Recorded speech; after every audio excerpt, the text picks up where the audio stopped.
नमस्कार, मैं हूँ राधिका राज और आप देख रहे हैं चार का चक्रव्यूह। आज चार के चक्रव्यूह की सबसे बड़ी खबर आपको बता दें, संभल में बुलडोजर कार्रवाई। संभल के हातिम सराय गांव में 80 मकानों को चिन्हित कर बुलडोजर कार्रवाई करने की तैयारी चल रही है और इसी बीच सांसद जियाउर रहमान बर की प्रतिक्रिया सामने आई है। तो क्या बोले नेता, बताएंगे आपको। फिर दूसरी खबर में बात, पुलिस मुठभेड़ में 5 गौ तस्कर गिरफ्तार। मुजफ्फरनगर में बड़ा कार्रवाई हुई है, जहां एक साथ 5 शातिर गौ तस्करों को गिरफ्तार किया गया है, साथ ही 3 घायल भी हुए हैं। कौन थे ये आरोपी और कैसे आरोपियों को योगी पुलिस ने दबोचा है, बताएंगे आपको। फिर तीसरी खबर में बात, सीएम योगी की कड़ी चेतावनी। सीएम योगी ने पराली जलाने के खिलाफ कड़ा रुख अपनाया है। उन्होंने साफ कर दिया है कि अगर कोई किसान पराली जलाता पाया गया तो उसे भारी जुर्माना देना पड़ेगा। और क्या कुछ बोले नेता, बताएंगे आपको। फिर चौथी खबर में बात, मस्जिद में ट्रिपल मर्डर। बागपत के मस्जिद में 3 मर्डर का केस सुनकर सनसनी फैल गई है। तो क्या है ये पूरा बवाल, बताएंगे आपको। तो चलिए शुरू करते हैं चार का चक्रव्यूह। शुरुआत करते हैं चार के चक्रव्यूह की सबसे बड़ी खबर से। संभल हातिम सराय गांव में चल रही बुलडोजर कार्रवाई की तैयारी से जुड़ी है। ये गांव जो संभल जिले के अंतर्गत आता है, आजकल सुर्खियों में है क्योंकि प्रशासन ने यहां सरकारी तालाब की जमीन पर बने 80 अवैध मकानों को चिन्हित कर लिया है। प्रशासन का कहना है कि ये सभी निर्माण बिना किसी अनुमति के सरकारी संपत्ति पर किए गए हैं और अब इन्हें हटाने का समय आ गया है। सरकारी तालाब जो पानी के संरक्षण और सिंचाई के लिए बनाए गए थे, उन पर कब्जे की शिकायत दशकों से आ रही है। हातिम सराय गांव में ये तालाब एक महत्वपूर्ण संसाधन है जो न सिर्फ स्थानीय किसानों की फसल सींचता है बल्कि पर्यावरण के संतुलन में भी भूमिका निभाता रहा। लेकिन पिछले कुछ वर्षों में यहाँ अवैध निर्माणों ने तालाब की सीमाओं को लांघ दिया। प्रशासन के अनुसार ये 80 मकान ठीक उसी सरकारी भूमि पर खड़े हैं जो तालाब का हिस्सा है। इन्हें हटाने के लिए नोटिस जारी कर दिए गए हैं। नोटिस में साफ लिखा है कि मकान मालिकों को अपने निर्माण के कागजात 48 घंटों के अंदर पेश करने होंगे। अगर वो ऐसा करने में नाकाम रहते हैं तो बुलडोजर की मदद से ये मकान ध्वस्त कर दिए जाएंगे। ये कार्रवाई उत्तर प्रदेश में चल रही जीरो टॉलरेंस नीति का हिस्सा है, जहां अवैध निर्माणों पर बुलडोजर चलाना आम हो गया है। लेकिन अब इस पूरे मामले में राजनीतिक रंग भी घुल गया है। समाजवादी पार्टी के संभल सांसद जियाउर रहमान बर ने इस कार्रवाई का जमकर विरोध किया है। सांसद बर, जो खुद इस क्षेत्र से जुड़े हैं, उन्होंने एक प्रेस कॉन्फ्रेंस में कहा कि ये कार्रवाई पूरी तरह गलत और सोची समझी साजिश है। जिन मकानों को तालाब की जमीन पर बताया जा रहा है वो वास्तव में सरकारी तालाब की भूमि पर नहीं बने। यह हमारे समाज को टारगेट करने की कोशिश है। उन्होंने प्रशासन को खरी खोटी सुनाई और कहा कि प्रशासन को संभल के लोगों के हितों पर ध्यान रखना चाहिए। हम प्रभावित परिवारों के साथ खड़े हैं और कानूनी लड़ाई लड़ेंगे।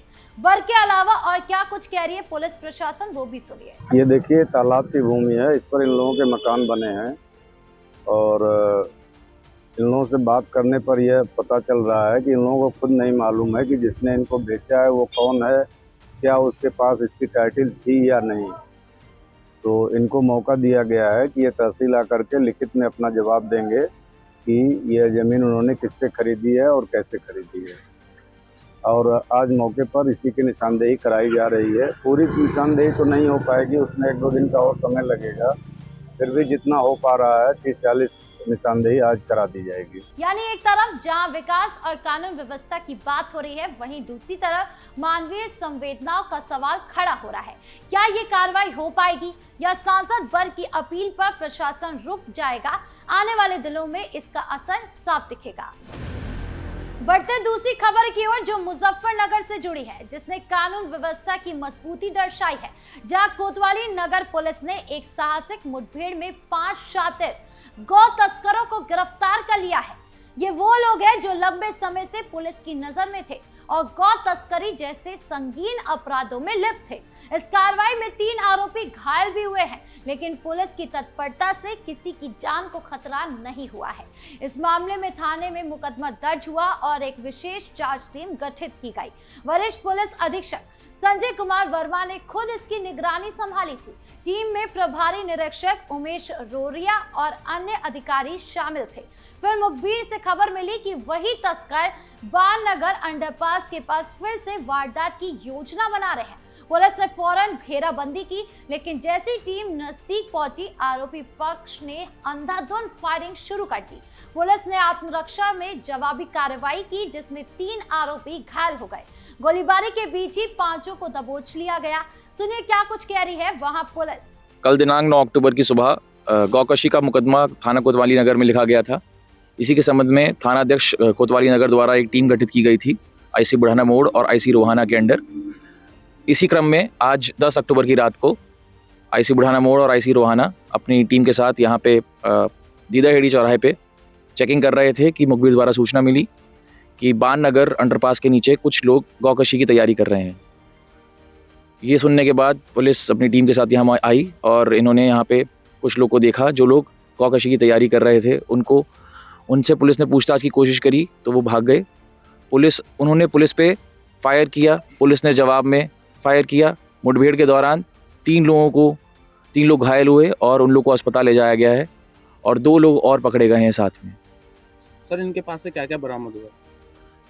इनके पास से कुछ तमंचे और 3 छुरे बरामद हुए हैं। गौ तस्करी जो धार्मिक और आर्थिक संवेदनशीलता से जुड़ी है, उस पर रोक लगाना सरकार की प्राथमिकता है। ऐसी कार्रवाइयों से अपराधियों में डर बनेगा। अब पुलिस ने ये जांच कर रही है कि क्या ये गिरोह सिर्फ छोटे सदस्य हैं या बड़े नेटवर्क का हिस्सा है।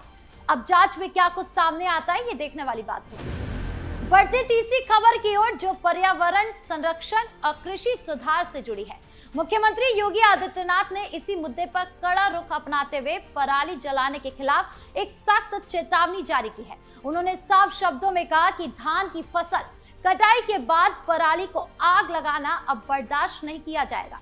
अगर कोई किसान ऐसा पाया गया तो न सिर्फ भारी जुर्माना लगेगा, बल्कि सरकारी योजनाओं की सारी सुविधाओं में भी वंचित कर दिया जाएगा। और क्या कुछ बोले सीएम योगी, आप भी सुनिए। जब 2017 में मुझे उत्तर प्रदेश का दायित्व सौंपा गया तो मैं भौचक था इस बात को लेके कि उत्तर प्रदेश जैसे राज्य को संभालना, जहां पर हर तीसरे दिन एक दंगा होता है, जहां पर न बेटी सुरक्षित है न व्यापारी सुरक्षित है और बीमारू राज्य अलग से है,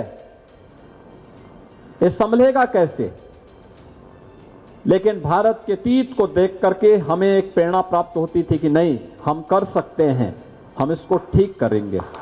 और आपने देखा होगा सुरक्षा का बेहतर माहौल मिला प्रदेश के अंदर। हम लोगों ने ईज ऑफ डूइंग बिजनेस की रैंकिंग को अपना सुधारा। उत्तर प्रदेश के अंदर हम लोगों ने प्रदेश के अंदर न केवल खेती किसानी को बल्कि सर्वाधिक रोजगार का सृजन करने वाले वस्त्र उद्योग को भी और एमएसएमई सेक्टर को भी जब पुनर्जीवित करना प्रारंभ किया। और हमारी असली ताकत क्या है, मैं भौचक था कि पहले से उस प्रकार के क्लस्टर हमारे पास मौजूद थे। दुनिया उसमें विकसित काफी आगे बढ़ी, हम आगे नहीं बढ़ पा रहे थे। और उन्हीं बातों को लेकर के हम लोगों ने उस समय, मैंने एक कमेटी गठित की थी, उस कमेटी ने मुझे रिपोर्ट दिया था। मैंने पूछा कि भाई देखो, अलग अलग जनपद में हमारे पास अन्य क्या संभावनाएं हैं, तो लोगों ने मुझे फिर इस रिपोर्ट दी थी। उस समय एक इंडिपेंडेंट कमेटी मैंने बनाई थी जिन्होंने मुझे रिपोर्ट दी थी कि हाँ, भदोई में कालीन का क्लस्टर है, उसको हम आगे बढ़ा सकते हैं। ऐसे ही हम मुरादाबाद में ब्राउस का है,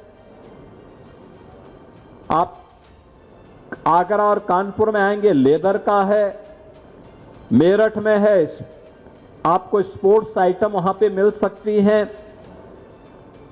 आप मुबारकपुर में जाएंगे तो वहां पर भी आपको अलग तरीके से कार्य मिलेगा, देखने को मिलेगा।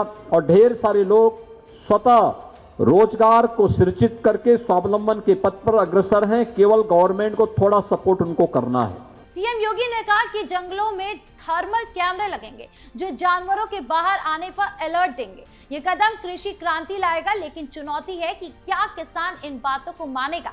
कुल मिलाकर ये पर्यावरण के लिए सकारात्मक कदम है। अब किसान इस मामले को कैसे लेते हैं, ये देखने वाली बात होगी। अब बढ़ते चौथी और आखिरी खबर की ओर, जो बागपत से जुड़ी है।